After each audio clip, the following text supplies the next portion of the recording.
Hey guys, Marcos Villegas being seated with Freddie Roach. Freddie, as we can see behind us, we're talking Cotto Martinez, and I know Miguel's been in camp with you and Manny. How's that dynamic been, having him in there with Manny? It's really good, actually. You know, Manny loves having Miguel around. He likes the support Miguel gives him.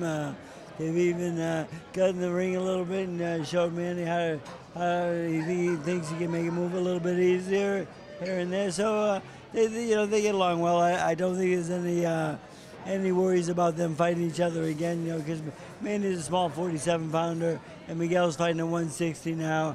And I don't see that ever happening again. But one thing, they have a lot of respect for each other, and it makes it fun, and there's no tension whatsoever.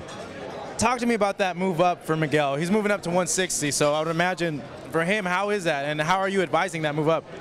Well, you know, he fought his last fight at 54, and 54 was a good weight for him, I thought. But then he talked to me about going to 60 to be the first Puerto Rican fighter to win 4 world titles in 4 different divisions.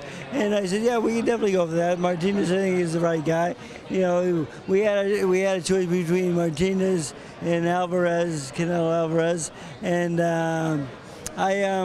I thought Martinez was the first pick, and they pretty much agree with me, and so we're here now. You know, thinking about Alvarez is a young guy; he'll be around forever. I mean, Martinez, he's getting a little bit older, and we want to get him right now before somebody else does, maybe. You know, so we're taking this fight first, and we'll worry about who's next after that.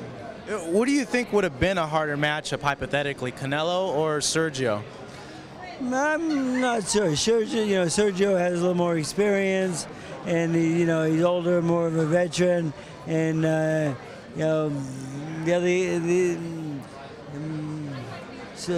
Martinez is he's got that speed factor, which is tough to deal with, and then. Canelo is a young guy coming up, getting better all the time, but maybe not quite developed yet.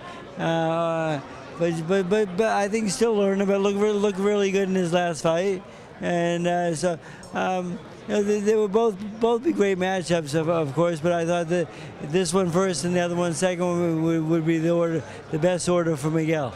Have you and Miguel sitting down and seen that Canelo and Angulo fight? I know you watched it, but I asked Miguel if he watched the fight, and he said no. So, did he go and watch it? No. So, thing is that's we have someone else in front of us, so he doesn't need to study that yet. But the thing is,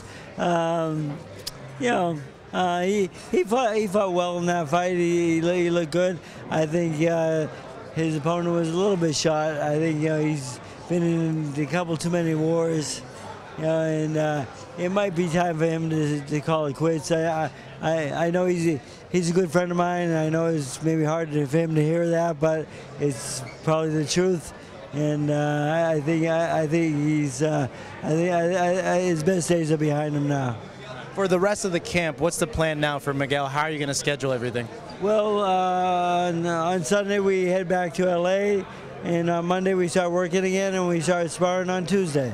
And I've got a couple of good sparring partners lined up, and it's not easy getting sparring partners that have the speed of Sergio, but we're doing the best we can, and I've got a couple guys lined up already. Freddie, thank you very much. We appreciate it. The matchup goes June 7th, Madison Square Garden. Check it out on HBO pay-per-view.